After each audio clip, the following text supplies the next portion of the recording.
एक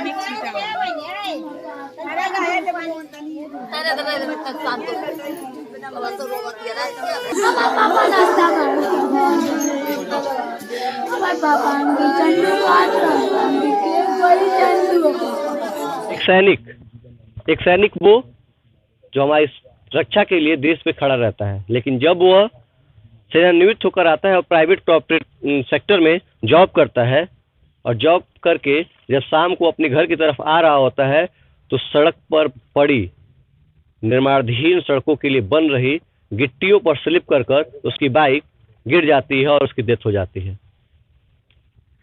निर्माणाधीन मैं इसलिए कह रहा हूँ क्योंकि सड़क का निर्माण किया जा रहा है, उस पर लेप लगाया जा रहा है। लेप लगाने का मतलब कि चक्ति जोड़ने का काम अभी भी बहुत तेजी से चालू है। ठीक है, आप काम करिए, ठेकेदार काम कराएं, मुझे कोई आपत्ति नहीं है, लेकिन अगर काम कराने का तरीका बस यही है कि सड़क पर गिट्टियों को फैला देना है तो ये तरीका गलत है। मैं बार बार अपने वीडियो में इसलिए कहता हूं कि मैं इंजीनियर नहीं हूं, सेफ्टी इंजीनियर जरूर हूं। मैं इसलिए बार बार कहता हूं क्योंकि मुझे सेफ्टी का थोड़ा मोड़ा नॉलेज तो है, और इतना थोड़ा मोड़ा तो मैं जानता हूं कि रोड सेफ्टी में सबसे पहले ये काम होता है कि अगर कोई भी सामान अगर रोड पे गिराया जाता है, कोई भी वस्तु रोड पे गिराई जाती है तो उसको बैरिकेटिंग की जाती है। रेडियम द्वारा इंडिकेट किया जाता है कि यहाँ पे लोग ना आए। होने वाली दुर्घटना को संकेत सूचक वर्ड से संबोधित किया जाता है। चलिए, मैं मानता हूँ कि काम हो रहा है इसलिए संकेतवाचक शब्द नहीं लगाया गया, लेकिन रेडियम लगाने का फर्ज पूरा बनता है। ये रूल के एकदम सटीक है कि अगर आप रेडियम नहीं लगाते, होने वाली कोई दुर्घटना होती है, उसके जिम्मेदार सिर्फ और सिर्फ आप होते हैं। आप इन द सेंस मैं उनसे कह रहा हूं जो ये काम करवा रहे हैं। काम करवा कौन रहा है? ठेकेदार साहब। ठेकेदार साहब का नाम तो मुझे नहीं पता, बस उड़ती उड़ती खबर है कि कोई शुक्ला जी हैं। मैं बार बार इसलिए ये बात दोहरा रहा हूं कि मैं इंजीनियर नहीं हूं, लेकिन सेफ्टी इंजीनियर मैं बहुत अच्छे से हूं। आज 4 बच्चों के सर से एक पिता का साया हट गया है। पिता का साया इसलिए हट गया क्योंकि गलतियां एक छोटी सी थी, लेकिन 4 बच्चे अनाथ हो गए। जिम्मेदारी किसके पास जाती है ये मैं नहीं पूछूंगा, वरना मैं जानना चाहता हूं कि जिम्मेदारी किसके पास जाती है। या तो ठेकेदार काम कराने में कहीं ना कहीं गड़बड़ी कर रहा है। काम तो मैं आपको दिखा दूंगा कितनी अच्छे से काम हो रहा है, स्लिपिंग वही होगी, रोड वही होगा। जो मैं आपको बताऊं रियलिटी क्या है, बेस की रियलिटी मैं आपको दिखाऊंगा सड़क पे जाके कि रियलिटी क्या है। ये वही रोड है जो भारत सरकार और उत्तर प्रदेश सरकार लगातार बनाने की पूरी दावा ठोकती है कि हमने रोडों का जाल फैलाया है, लेकिन रोडों का जाल इस तरह का फैलाया होता है कि 3 साल के अंदर अंदर वो रोड उखड़ जाती है, टूट जाती है। इन भ्रष्ट नेताओं की वजह से, इन भ्रष्ट अधिकारियों की वजह से, इस भ्रष्ट ठेकेदार की वजह से वो रोड 5 साल की जगह 3 साल में उखड़ जाती है, जो 16-16 लाख और 15-15 लाख में बनाई जाती है। आज मैं जहां उपस्थित हूं, मेरे पीछे वो घर है जो एक सेना से रिटायर हुए फौजी का है, जिसका नाम राम सिंह था, जो रात में अपने कॉर्पोरेट बैंक से वापस आ रहा था और रोड पे फैले हुए गिट्टियों की वजह से उसकी दुर्घटना हो जाती है और उसकी मौत हो जाती है। यहाँ कई लोग उपस्थित थे। सच दिखाने का काम मेरा है क्योंकि मैं सच बोलता हूं, इसीलिए मैं आपके बीच हूं। सच दिखाने की जिम्मेदारी मेरी है। सच दिखाने की जिम्मेदारी इसलिए मेरी है क्योंकि सच्चाई पर लोग पर्दा डालने की कोशिश करते हैं, लेकिन लोग भूल जाते हैं, आखिरी तक जाते जाते वो पर्दा हट जाता है और सच्चाई दिखने लगती है। सच छुपने से जो लोग छुपाना चाहते हैं सच को, वो छुपता नहीं है। मैं यहाँ पे खड़े कई लोग ऐसे हैं जिनसे मैं बात कर रहा था अभी, उनके आंखों में आंसू इसलिए आ जाते हैं क्योंकि इस गांव का बच्चा जब डेथ कर जाता है एक लापरवाही की वजह से, तो लोग पूछते हैं कि जिम्मेदार कौन है। एक छोटा बच्चा था उनका, मैं उससे बात कर रहा था तो उसकी आंखों में आंसू आ गया। कहा कि भैया 9th में पढ़ता हूँ, पापा आते थे रोज शाम को पूछते थे कि क्या मैं पढ़ाई किया हूँ क्या नहीं किया हूँ। यहाँ से 6 किलोमीटर दूर उसका एडमिशन हुआ है। गाड़ी से आते थे, गाड़ी से जाते थे, लेकिन अब अगर शाम को पापा नहीं आएंगे तो कौन मुझसे पूछेगा कि मैंने कितनी पढ़ाई की है, मैंने क्या पढ़ा है। मैं बस इतना पूछना चाहूँगा, एक लापरवाही की वजह से अगर किसी की जान जाती है तो जिम्मेदारी कौन लेगा? जिम्मेदार आखिर कौन है? यहाँ बहुत से लोग खड़े हैं, मैं पूछूंगा। छोटे बच्चे हैं, क्या नाम है बाबू? जो चाचा की डेथ हुई है वो कैसे मिजाज के थे, कैसे इंसान थे? तुम लोगों से मिलते थे कि नहीं? अच्छे थे लेकिन तो वो तुम लोगों से मिलते थे अच्छे से और मस्ती भी करते होंगे तुम लोग के साथ? कैसा व्यवहार था उनका? बढ़िया था। बढ़िया था, मजाकिया थे। अच्छा वो नहीं है, तुम लोगों से मजाक कौन करेगा? उनके घर पे जाते थे तुम? उनके बच्चों के साथ पढ़ने भी जाते हो? नहीं, पढ़ने नहीं जाते थे, दूसरे स्कूल में पढ़ता है, घूमते थे उसके साथ। अच्छा, खेलने जाते हो? अभी उससे मुलाकात हुई तुम्हारी? क्या कर रहा था, रो रहा था? छोटा बच्चा, मैं इसलिए कह रहा हूँ 9th में कोई छोटा नहीं होता है, लेकिन छोटा इसलिए क्योंकि एज पिता का साया खोने के लिए नहीं होता है। ये उम्र जो है वो पिता की साया जब सर से चला जाता है और इतनी छोटी उम्र में, तब समझ में आता है कि हमने गलतियां कहाँ की। भ्रष्ट अधिकारियों और ठेकेदारों की वजह से, एक रोड सेफ्टी रूल फॉलो करने की न वजह से आज एक सेना के जवान की, मैं मानता हूँ वो रिटायर्ड था, लेकिन रिटायर होने के बाद भी वो अपनी देश सेवा कर रहा था। वो किसी बैंक में, कॉर्पोरेट बैंक में अपनी ड्यूटी दे रहा था। एक बात पूछनी थी, ये गिट्टियाँ जो आप गिरवाए हैं और रोडवा पे गिरवाए हैं, पूरा रोडवा फैलवा दिए होते तो और आसानी से 1-2-4 और मौतें हुई होती। बस एक सैनिक की जान नहीं गई होती, 2-4 और ग्रामीण ही मर गए होते। मैं आपके सामने उस चीजें दिखाने की कोशिश कर रहा हूँ। ये देखिए, पीछे से अगर कोई आ रहा है तो ये गड्ढा है, सबसे पहले ये गड्ढा है। उधर से कोई आएगा तो दिखाई नहीं देगा, पहली बात। दूसरी बात मैं सामने कहूंगा कि दिखाएं कि रोड तक, अभी तो जो ग्रामीण है वो बता रहे हैं कि भैया सुबह आके कुछ झाड़ू पोछा भी लगा गए हैं, ऊपर करने की कोशिश भी की है, लेकिन हम लोगों ने रोक दिया है। ये गिट्टी की स्थिति ऐसी नहीं थी, ये गिट्टी पूरा पुल पे फैला हुआ था। लेकिन अगर पुल पे फैला हुआ था तो सही बात तो ये है कि आने जाने में असुविधा तो होगी ही। अगर उस सैनिक की जान गई है, उस सैनिक की अगर एक तरह से उस 4 बच्चों के ऊपर से जो पिता का साया हटा है, तो ये जान रहे हैं कि सोची समझी साजिश है। साजिश ही नहीं, ये हत्या है। ये हत्या इसलिए है क्योंकि ठेकेदार जो होते हैं बस अपने काम पर ध्यान देने के चक्कर में एक लापरवाही करते हैं। मैं बार बार इसलिए कहता हूं कि मैं इंजीनियर नहीं, मैं सेफ्टी इंजीनियर हूं। इसलिए हूं क्योंकि अगर रोड का काम हो रहा है तो रोड के रूल के हिसाब से क्यों नहीं हो रहा है? इस पर लेबल कहाँ गया था? अगर आपने कोई सामान गिराया है तो रेडियम कहाँ लगा था? मैं बस यही पूछना चाहता हूँ आपसे। अगर रोड पे कोई मटेरियल गिराया हुआ है आपने, तो उसको आपने कंडक्ट क्यों नहीं किया? उसको आपने सेफ्टी रूल के हिसाब से क्यों नहीं रखा? अगर मैं पूछने का अधिकार, यहाँ पे जितने लोग हैं वो रोष में है। इसलिए रोष में नहीं है कि उनके गांव का एक सदस्य की जान गई है। वो बोल रहे हैं भैया अगर कल रात मैं होता तो मेरी भी जान जा सकती थी। मैं चिल्ला चिल्ला के बोलता हूँ, इसलिए बोलता हूँ कि मुझे गुस्सा आता है।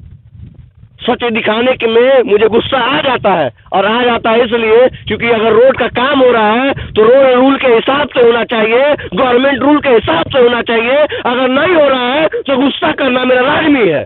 बात तो ये है कि लापरवाही की वजह से एक जान जाती है, और जान जाती है तो उसकी जिम्मेदारी कौन लेगा? अधिकारी और महोदय जो बैठते हैं, जो सेफ्टी इंजीनियर और अधिकारी होते हैं, इंजीनियरिंग करके बैठे होते हैं, सरकारी या दफ्तरों में बैठकर चाय और समोसे पे अपनी RFI को साइन कर देते हैं, तो उस RFI का कारण भी मैं बताता हूँ आपको। जब रिक्वेस्ट पर इंस्पेक्शन की रिपोर्ट जाती है ठेकेदारों द्वारा और साइन कराने की बात होती है, तो आप जांच करने क्यों नहीं आते? आप ग्राउंड जीरो की रिपोर्ट देखने क्यों नहीं आते?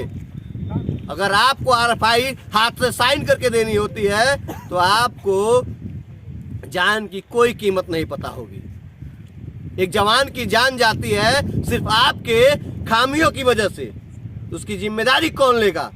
अगर PWD के इंजीनियर साहब, अगर आपने RFI पे साइन नहीं किया होता और आकर ग्राउंड जीरो की रिपोर्ट देखा होता कि ठेकेदार काम कराने कैसे आ रहा है, बैरिकेटिंग हार्ड बैरिकेटिंग किया है कि नहीं किया है, रेबन लगाने की कोशिश किया है कि नहीं किया है,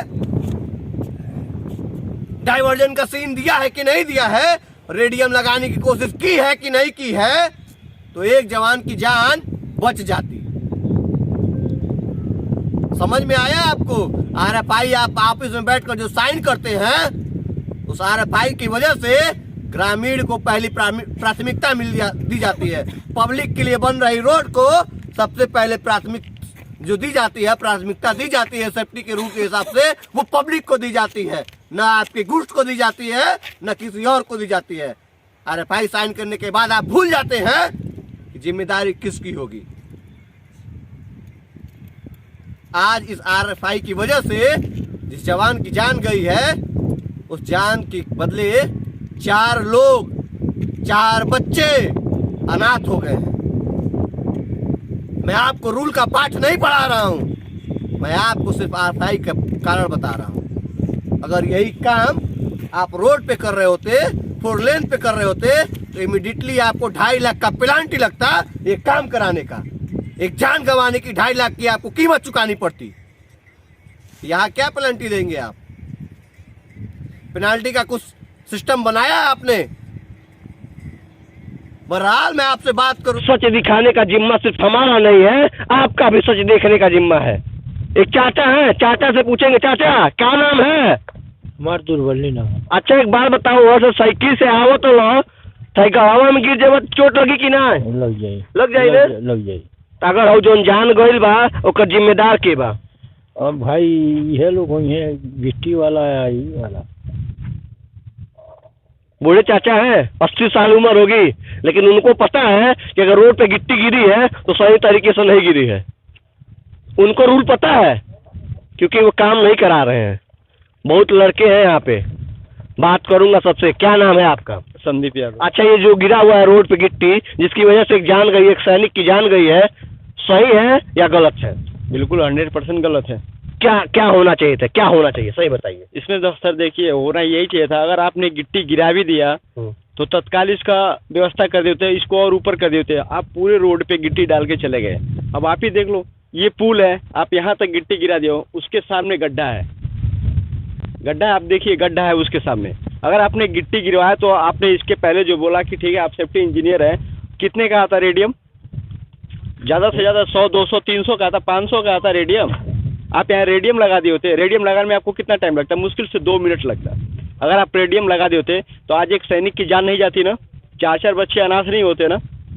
तो इसकी फुल जिम्मेदारी जो है और कुल लापरवाही यहाँ जो ये ठेकेदार काम करवा रहे हैं, ठेकेदार का ही है। गवर्नमेंट के रूल से अगर काम होता तो आज एक सैनिक की जान नहीं जाती। मैं अपने कैमरा पर्सन से कहूंगा कि दिखाएं, यही वो पोल है जिससे इस पुल से डिसबैलेंस होने के बाद जो सैनिक थे वो रात को इसी पोल से टकरा गए। कहते हैं कि हेलमेट लगाने से जिंदगी बच जाती है, लेकिन हेलमेट लगाने के बाद भी अगर जिंदगी खतरे में हो तो क्या कहेंगे? और खतरा इसलिए है क्योंकि यहाँ पर जो रूल है उस रूल को धज्जियों में उड़ा दिया गया है। धज्जियों में उड़ा दिया गया है इसलिए क्योंकि जब रूल ही नहीं फॉलो करना है तो रूल बनाने की जरूरत क्या है हमें? आप कहीं भी जाइए, किसी भी तरह जाइए, अगर रोड पे काम हो रहा है तो मानक के हिसाब से हो रहा है या नहीं हो रहा है, रूल फॉलो हो रहा है या नहीं हो रहा है, ये आप पूछेंगे तो हमें मालूम चलेगा। न वहाँ कोई सेफ्टी ऑफिसर है, न वहाँ काम कराने वाला कोई सेफ्टी इंजीनियर। रूल फॉलो कराने की जिम्मेदारी होती है। विभाग बार बार चिल्ला के कह रहा है, सरकार बार बार, प्रशासन लगातार कह रही है कि हम सेफ्टी को फॉलो कराने की पूरी कोशिश करेंगे। सेफ्टी अधिकारियों की नियुक्ति के लिए वैकेंसियां भी आ रही हैं। लगातार सरकार कोशिश कर रही है कि आपदाओं को कम किया जाए, लेकिन भ्रष्ट अधिकारियों, भ्रष्ट ठेकेदारों और कई ऐसे भ्रष्ट नेताओं की वजह से लाखों लोगों की जान जा रही है। और इसकी जिम्मेदार सिर्फ वो भ्रष्ट लोग हैं जो सिस्टम को खोखला कर रहे हैं, दीमक की तरह चाट रहे हैं और चाट कर एक जिंदगी खत्म कर देते हैं और 4 बच्चों से, उनके सर से उनके पिता का साया छीन लेते हैं। सच बोलूंगा क्योंकि सच बोल मेरा नाम है। मैं सच बोल से आता हूं और लगातार आपके बीच रहता हूं। सच बोलने मेरी जिम्मेदारी है। यहाँ जो लोग हैं जिनकी आंखों में आंसू है वो यहाँ ऐसे नहीं है, उनने कुछ खोया है। अगर खोया है तो जिम्मेदारी कौन लेगा? वो भ्रष्ट लोग कहाँ गए जो रोज यहाँ काम करने आते थे वो ठेकेदार कहाँ गया जो रोज यहाँ काम करने आता था? आज वो जब ये जान गया है कि उसकी गिट्टी की वजह से एक जान गई है तो आज काम पे नहीं आया। बात करूंगा, अगर मौका मिला तो उस ठेकेदार से भी बात करूंगा। लगातार आप मेरे साथ ऐसे ही बने रहिए, मैं कोशिश करूंगा आपको रोज सच्चाई दिखाने की, जो हकीकत है सिस्टम की, जो सिस्टम दावा करता है उस सिस्टम को खोखला करने वाले अधिकारियों की। जय हिंद, जय भारत।